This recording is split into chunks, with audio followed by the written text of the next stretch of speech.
बिस्मिल्लाहिर्रहमानिर्रहीम नहमदुहु व नुसल्ली अला मुहम्मद रसूलुल्लाहि करीम के प्रॉब्लम बीएससी मैथमेटिक्स के trigonometry logarithmic and other inverse functions chapter से है। If alpha to the power alpha plus i beta is equal to x plus i y whole power p plus i q, principal values only being considered, prove that alpha is equal to 1 by 2 p log x square plus y square minus q tan inverse y upon x log e base a and log x square plus y square is equal to 2 times alpha p plus beta q upon p square plus q square। यहाँ पर दो part हैं जिसको हमें prove करना है और जो वैल्यू हमको दे रखी है उसको हम यहाँ पर नोट कर ले रहे हैं। यहाँ पर ये जो वैल्यू लिखी है वो ए, यहाँ पर ए होगी, तो ए है ये। और हमें यानी गिवन है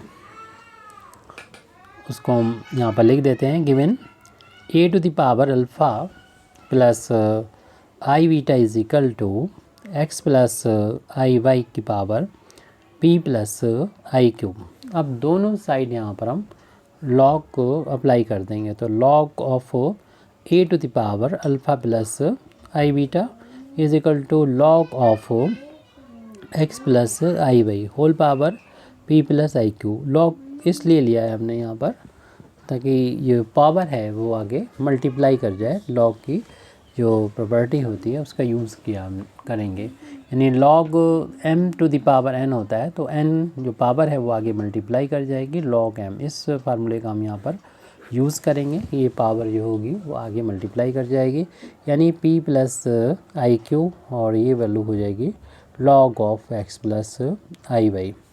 और इसी तरीके से यहाँ पर भी देख रहे हैं ये पावर जो है वो आगे मल्टीप्लाई कर जाएगी यानी अल्फ़ा प्लस आई बीटा ये आ जाएगा आगे। और लॉग ए यहाँ पर बेस नहीं लिखा है तो आपको मालूम है कि ई बेस हुआ करता है। अब इधर हम ब्रैकेट ओपन करेंगे तो इस ब्रैकेट के बाहर जो है नंबर लॉग ए है उसका दोनों टर्म में मल्टीप्लाई हो जाएगा, अल्फ़ा के साथ में ही मल्टीप्लाई हो जाएगा लॉग ए का बेस ही है, प्लस आई बीटा के साथ में भी लॉग ए का मल्टीप्लाई हो जाएगा, बेस यहाँ पर ई है। अब राइट हैंड साइड में ये देख रहे हैं हम यहाँ पर लॉग, उसमें इसको रियल और इमेजिनरी पार्ट में सेपरेट करने के लिए जो फार्मूला होता है ये उसका यूज़ करेंगे। यानी log of x plus i y का फार्मूला होता है, यानी ये किसी कॉम्प्लेक्स नंबर के लॉगरिथमिक की वैल्यू होती है 1/2 लॉग ऑफ रियल पार्ट जो कि एक्स है यहाँ पर इसका स्क्वायर प्लस इमेजिनरी पार्ट जो आई का कोफिशिएंट होता है वाई है उसका square plus i into tan inverse imaginary part जो कि y है अपान रियल पार्ट x। तो ये फार्मूला है, इस फार्मूले का हम यहाँ पर यूज़ करेंगे यानी यही सेम वैल्यू ही यही है तो इसको यहाँ पर लिख देंगे। ऐसा करने पर हम रियल और इमेजिनरी पार्ट को सेपरेट कर सकेंगे क्योंकि ये फार्मूला लिखते ही रियल पार्ट देखने के अलग हो गया 1/2 log of x square plus y square, ये तो रियल पार्ट हो गया, जो आई को कोफिशिएंट है वो इमेजिनरी पार्ट हो जाएगा यानी ten inverse y upon x. ये फार्मूला ही था जो हमने यहाँ पर इसकी वैल्यू को पुट कर दिया और इसी के साथ साथ हम रियल और इमेजिनरी पार्ट में इसको सेपरेट करके लिख सकते हैं। लेकिन इसके लिए हमें इस ब्रैकेट को आप ओपन करना होगा और उनका आपस में मल्टीप्लिकेशन करना होगा। लेफ्ट हैंड साइड में तो हम देख रहे हैं कि रियल पार्ट अलग हो चुका है, इमेजिनरी अलग हो चुका है, अभी हमें राइट हैंड साइड में थोड़ी सी मेहनत करना बाकी है। तो इसके लिए हम इस पी का दोनों टर्म में मल्टीप्लाई करेंगे और आई क्यू का भी दोनों टर्म में इंटू करेंगे। तो लेफ्ट हैंड साइड में वैसे ही रहेगा, इसको नोट नहीं कर रहे हैं। तो पी का जब इसमें इंटू करेंगे तो ये पी अपान 2 हो जाएगा, पी अपान 2 और log of x square plus का वाई स्क्वायर। फिर पी का इसमें इंटू करेंगे तो प्लस आई इंटू आप कुछ स्टेप को डायरेक्ट भी कर सकते हैं पी और टेन इनवर्स। हम बहुत डिटेल में इसको यहाँ पर लगा रहे हैं, आप थोड़ा सा डायरेक्ट कर सकते हैं। हम पी का दोनों टर्म में मल्टीप्लाई करके दिखा रहे हैं और इस तरीके से आई क्यू का भी इस ब्रैकेट में इंटू होगा तो दोनों टर्म में मल्टीप्लाई होगा। फर्स्ट टर्म में इंटू हुआ तो ये हो जाएगा आई क्यूब अपान में 2 और log of x square plus का वाई स्क्वायर। और फिर इसका इंटू यहाँ करेंगे तो आई इंटू आई स्क्वायर हो जाएगा क्यू, और फिर इसमें इंटू हो गया तो ये ten inverse y upon x हो जाएगा। तो हमने दोनों टर्म इंटू कर दिया। राइट हैंड साइड में थोड़ा सा कैलकुलेशन करेंगे हम कि आई वाले टर्म को साथ साथ लिख देंगे। और देखिए यहाँ पर आई है लेकिन इसका स्क्वायर है, और आई स्क्वायर की जो वैल्यू होती है, आई की वैल्यू तो मालूम है स्क्वायर रूट -1 होती है। जब दोनों साइड स्क्वायर करेंगे तो आई स्क्वायर की वैल्यू -1 हो जाएगी, यानी ये एक्चुअल में रियल होता है। आई स्क्वायर -1 वैल्यू होती है, वही यहाँ पर हम लास्ट में वैल्यू -1 रख देंगे। अगली स्टेप में लेफ्ट हैंड साइड को नोट कर लेंगे एज इट जैसे भी है ये, यानी alpha into log a base E plus i beta into log a base E. Right hand side में हमारा ये डिनोमिनेट यहाँ पर आ चुका है। तो उसमें हमने बोला था कि रियल पार्ट को हम पहले लिख देंगे, जो है पहला term p/2 log of x square plus y square. और देखिए इसमें रियल पार्ट में ये ब्रैकेट में हम लिखेंगे, ये लास्ट वाला जो है फोर्थ वाला टर्म वो आई स्क्वायर की जगह पर माइनस करेंगे, तो यहाँ पर साइन माइनस इससे पहले माइनस हो जाएगा, तो -q tan inverse y upon x है जो यहाँ पर लिख देंगे, -q tan inverse y upon x. ये तो हमारा हो गया रियल पार्ट। और जो इमेजिनरी पार्ट होगा वो आई कॉमन लेने के बाद ये दो टर्म जो हम लोगों ने यहाँ पर लिखे हुए इनमें से आई को कॉमन ले लेंगे। आई को हम जब बाहर ले लेंगे तो यहाँ पर जो दोनों टर्म हैं इन दोनों में आई आ रहा है, इन दोनों में से आई को हम बाहर ले लेंगे तो आई का जो कोएफिशिएंट है वो इमेजिनरी पार्ट कहलाएगा। यहाँ से आई बाहर हुआ तो ये बचा हुआ है p into tan inverse y upon x, और दूसरा जो टर्म है वो लिख देंगे ये वाला प्लस का q/2 log of x square plus का वाई स्क्वायर। ब्रैकेट को यहाँ पर क्लोज कर देंगे। अब हम देख रहे हैं कि हमने जिस तरीके से लेफ़्ट हैंड साइड में रियल पार्ट को अलग करके रखा हुआ है और इमेजिनरी को अलग, इस तरीके राइट हैंड साइड में भी हो गया, रियल अलग है और इमेजिनरी अलग। अब हम इसे सेपरेट कर सकते हैं। इसमें दो पार्ट करना था, पहले तो हमें अल्फ़ा की वैल्यू फाइंड करना थी तो वो रियल पार्ट से मिल जाएगी, तो हम पहले सेपरेट करेंगे रियल पार्ट और इसको कोई इक्वेशन डाल देंगे, इक्वेशन नंबर 1 डाल देते हैं। तो सेपरेटिंग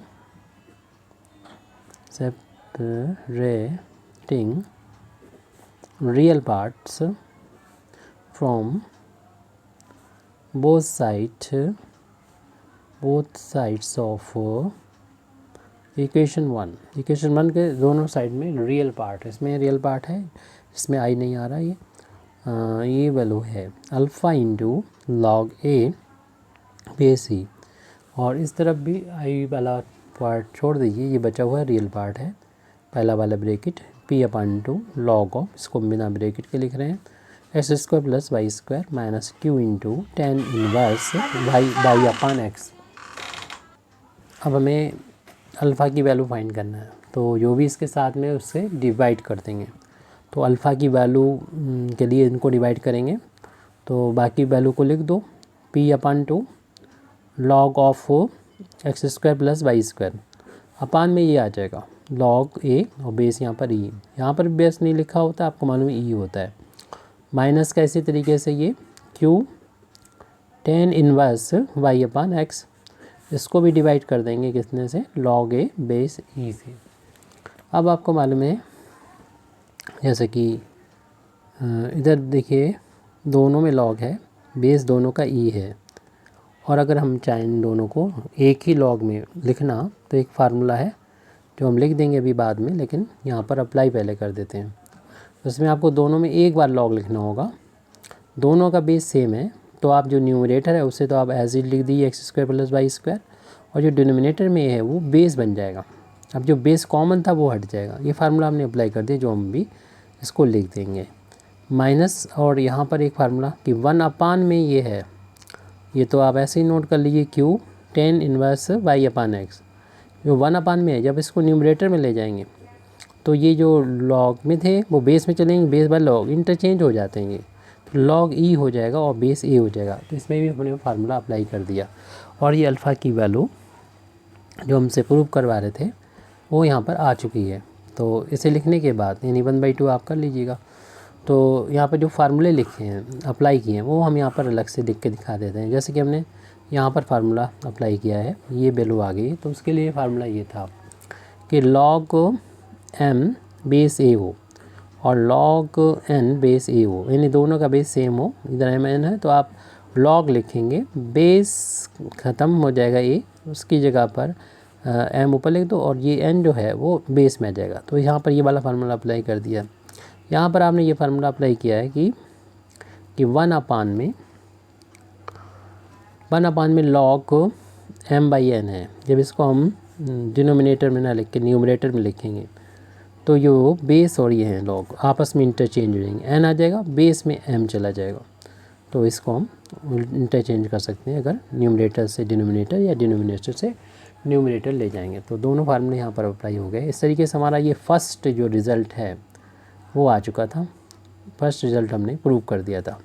सेकंड रिज़ल्ट के लिए आपको यहाँ पर इमेजिनरी पार्ट का भी हेल्प लेना होगी। तो इसलिए इक्वेशन नंबर 1 जो यहाँ पर डाल रखी है उसके इमेजिनरी पार्ट की कंपेयर करने पर इमेजिनरी पार्ट हम यहाँ पर सेपरेट करेंगे। तो इक्वेटिंग यानी बराबर रखेंगे या सेपरेटिंग कर सकते हैं। उससे पहले सेपरेटिंग लिखा था। Equating imaginary part, imaginary parts from both sides of equation 1। Equation 1 के दोनों तरफ इमेजिनरी पार्ट को सेपरेट कर लेंगे। तो हम देख रहे हैं कि यहाँ पर i का जो कोफिशिएंट है वो ये लिखा हुआ है beta into log of a base e, और इस तरफ राइट हैंड साइड में जो i का कोफिशिएंट है वो इतना है, वो लिख देंगे हम लोग, जो कि है p पूरा ब्रैकेट में है p tan inverse y/x plus q/2 log of x² plus का y²। इस जो हमने रियल इमेजिनरी पार्ट को यहाँ पर अभी लिखा है, इसको आप इक्वेशन नंबर डाल देंगे। लेकिन उससे पहले भी हम यहाँ पर एक इक्वेशन नंबर, इसको जो इक्वेशन नंबर 1 डाला था उसके नीचे जब हमने सेपरेट किया था इक्वेशन रियल पार्ट को, तो उसको इक्वेशन नंबर 2 डाल दें। फिर वहाँ से हमने अल्फ़ा की वैल्यू फाइंड की थी, लेकिन आप इसको अभी जो है इमेजिनरी पार्ट, रियल पार्ट को सेपरेट किया था उसे इक्वेशन नंबर 2 डाल दें। जो इमेजिनरी पार्ट को सेपरेट किया है इसे इक्वेशन नंबर 3 डाल दें। अब इन्हीं 2 और 3 का यूज़ से हम फाइंड कर लेंगे, क्योंकि जो प्रूव करना है उस पर ध्यान देना है हमको। यहाँ पर देखिए अल्फ़ा के साथ p है, बीटा के साथ q है।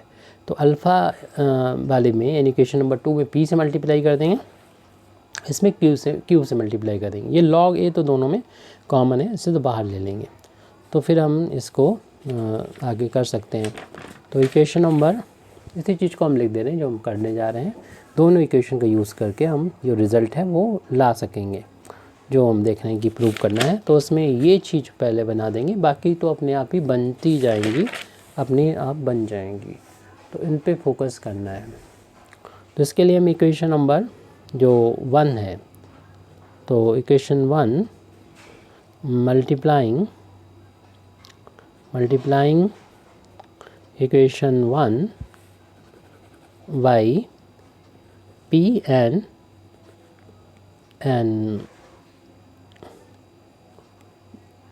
multiplying q, multiplying equation 2 by q। हम इक्वेशन 1 को p से और इक्वेशन 2 को q से मल्टीप्लाई करेंगे। तो इक्वेशन नंबर 1 को जब हम मल्टीप्लाई करेंगे तो इक्वेशन नंबर 1 पीछे आप देख लीजिएगा, इसमें अल्फ़ा और log a था तो हम उससे पहले p और मल्टीप्लाई कर दिया। log a बेस नहीं लिखा तो e होता है। और फिर हम यहाँ पर उसमें था देख लीजिए, इक्वेशन नंबर 1 है, p का मल्टीप्लाई करना है तो p² 2 हो जाएगा और यहाँ पर pq हो जाएगा। बाकी log है, इसमें tan इनवर्स है तो लिख देंगे, पीछे आप देख लीजिएगा। तो p into p square upon में 2 log of x square plus y square. यहाँ बेस नहीं लिखा, आपको मालूम है ई होगा, माइनस फिर पी क्यू हो जाएगा और ten inverse y upon x. हमने इक्वेशन नंबर 1 को मल्टीप्लाई कर लिया है पी से, तब हमें ये रिजल्ट मिला है। आप चाहें से इक्वेशन नंबर नेक्स्ट 3 डाल सकते हैं। इक्वेशन नंबर 2 को जो अभी हमें मिला है उसको हम क्यू से मल्टीप्लाई करेंगे, तो बीटा इंटू लॉग जो ए है उसके बीच में हम यहाँ पर क्यू से मल्टीप्लाई कर देंगे, यानी किसी यहाँ लिख सकते हैं, कहीं भी लिख सकते हैं। तो उसमें देख लीजिए एक बार, इक्वेशन नंबर 2 यहाँ मिला था, तो यहाँ पर पी क्यू हो जाएगा और फिर यहाँ पर क्यू स्क्वायर हो जाएगा। बाकी देखिए लिख देंगे ऐसे ही इसको। इक्वेशन नंबर हमारा ये 3 है, इक्वेशन नंबर 3 को मल्टीप्लाई किया, यानी ये थोड़ा लिखने में गलती हुई। ये इक्वेशन हमारा 2 है, इक्वेशन नंबर ये 2 में ये 2 है, इक्वेशन 2 में ये इक्वेशन 2 है जिसमें हमने पी से मल्टीप्लाई किया था, और ये इक्वेशन 3 है जिसमें हमने क्यू से मल्टीप्लाई किया। तो इक्वेशन नंबर ये 3 था, तो यहाँ पर यानी इक्वेशन नंबर 2 में हमने पी से मल्टीप्लाई किया और इक्वेशन नंबर 3 में क्यू से मल्टीप्लाई किया, तो ये वैल्यू हमें मिली है P Q 10 inverse y upon x, फिर दूसरा टर्म था प्लस यहाँ पर क्या था क्यू अपान 2, यानी क्यू स्क्वायर बाई 2, क्योंकि मल्टीप्लाई हमने कर दिया है क्यू से, और log x square plus y square. Base आप लिखना चाहें तो लिख सकते हैं, नहीं लिखेंगे तब भी ई माना जाएगा। तो इक्वेशन नंबर ये 3 था जिसमें हमने क्यू से मल्टीप्लाई किया था। आप इक्वेशन नंबर 4 और इसको 5 डाल सकते हैं, और उसके बाद हम इसको ऐड कर लेंगे। तो एडिंग दीज इक्वेशंस, तो हमने ऐसा कुछ लिखा तो है नहीं, तो यहाँ पर ऐसा कर सकते हैं, एडिंग दीज इक्वेशन यहाँ लिख देते हैं। ये लाइन ना करें, अगर ऊपर लिख दिया होता, चलिए अच्छा लिख देते हैं यहाँ पर, and adding equations, adding this. तो क्या होगा, लेफ़्ट में लेफ्ट हैंड साइड ऐड हो जाएगा, राइट में राइट हैंड साइड ऐड हो जाएगा। तो इसमें जब ऐड हुआ है तो साथ ही साथ हम देख रहे हैं कि ये कॉमन चीज़ भी, चाहे लिख लीजिए अल्फ़ा पी लॉग ए और plus beta q into log a, ये हमने नोट कर लिया एसिड। लेकिन देख रहे हैं ये वाला टर्म तो कैंसिल हो रहा है, क्योंकि ये प्लस का ये माइनस का, तो ऐड करने पर ये कैंसिल हो जाएंगे, लेकिन ये दोनों ऐड हो जाएंगे। पी स्क्वायर बाई 2 और log of x square plus y square, और दूसरा ये प्लस क्यू स्क्वायर बाई 2 और log of x square plus y square, दोनों का बेस यहाँ पर ई है। अब यहाँ पर लॉग ए जैसे हमने शुरुआत में ही बताया था कॉमन हो जाएगा, तो जो हमें प्रूव करना उसका ये पार्ट नज़र आया था अल्फ़ा पी और बीटा क्यू, वहाँ से हमने शुरुआत की थी। लॉग ए तो हमने यहाँ से कॉमन ले लिया, जहाँ चाहेंगे उसको ले जाएंगे। अब ये चीज़ भी देखिए यहाँ पर कॉमन आ रही है, तो हमारे पास ब्रैकेट में पी स्क्वायर बाई 2 भी बाहर आ जाता, लेकिन हमने छोड़ दिया उसको, क्यू स्क्वायर बाई 2 और हमने लॉग कॉमन ले लिया। मेन चीज़ ये थी एक्स स्क्वायर प्लस का वाई स्क्वायर, क्योंकि जो प्रूव करना था वो हमारा लेफ्ट हैंड साइड में नज़र आ रहा है। तो बाकी चीज़ों को तो हम पहुंचा देंगे उस तरफ, लेकिन उससे पहले यहाँ पर देख लीजिए, यहाँ पर बेस जो है बेस यहाँ पर शायद हम लिखना भूल गए होंगे। ये बेस यहाँ पर ए होगा, करेक्शन यानी 2 हो गए, एक तो यहाँ पर ए होगा और दूसरे यहाँ पर बेस ए होगा। ए लिखना ज़रूरी है, ई लिखना ज़रूरी नहीं है। अब आप क्या करेंगे कि यहाँ से पहले 2 एलसीएम ले लो, पहले कॉमन ले लेते तब भी ये स्टेप ना करना होती। बीटा क्यू और लॉग ए, बेस यहाँ पर नहीं लिखा है तो ई, यहाँ पर हमने कहा 2 एलसीएम ले लो, तो पी स्क्वायर प्लस का क्यू स्क्वायर और लॉग है यहाँ पर एक्स स्क्वायर प्लस का वाई स्क्वायर। अब आप क्या करेंगे कि ये जो इसका बेस नहीं लिखा ही है, इसको लॉग वालों को एक साइड कर लो, इसको उधर ले जाएंगे, तो प्रूव करना उसमें 2 आ रहा है, तो 2 भी इधर हमें मिल गया 2 टाइम्स, और ये फिर ब्रैकेट में अल्फ़ा पी प्लस का बीटा क्यू, और अपान में ये आ जाएगा, जो न्यूमरेटर में है वो आप देखें डिनोमिनेटर में आएगा, क्योंकि हम राइट से लेफ़्ट में जा रहे हैं। ये फैक्टर नीचे वाले टर्म ऊपर, ऊपर वाले नीचे आ गए। इसको हम राइट हैंड साइड में पहुँचाएँगे, तो न्यूमरेटर में हो जाएगा log of x square plus y square base ही है, और अपान में जाएगा लॉग ए बेस ही, बेस सेम है ये न्यूमरेटर का है, ये डिनोमिनेटर का है, तो ये दोबारा से ये फार्मूला अप्लाई हो जाएगा जो भी हमने यहाँ पर अप्लाई किया था। दोनों में लॉग हो, बेस सेम हो, तो वो लॉग बेस हट जाएगा, लॉग एम बेस जो नीचे डिनोमिनेटर में था वो लॉग में था वो बेस बन जाएगा। तो इसमें राइट हैंड साइड में ये फार्मूला लगाएंगे और तो हमारा बन जाएगा log of x square plus y square, और इसका बेस जो है वो a बन जाएगा। और जो प्रूव करना था उसका देखिए सब कुछ आ चुका है, अल्फ़ा पी प्लस का बीटा क्यू, और अपान में भी जो था पी स्क्वायर प्लस का क्यू स्क्वायर, यानी हमें प्रूव करना था दिस इम्प्लाइज दैट, यानी log of x square plus y square base a is equal to 2 times alpha p plus beta q और होल अपान में पी स्क्वायर प्लस का q square, ये हमको प्रूव करना था। ये आ चुका है। Thank you very much Indeed for listening me. व आखिर दावाना अल्हम्दुलिल्लाहि रब्बिल आलमीन।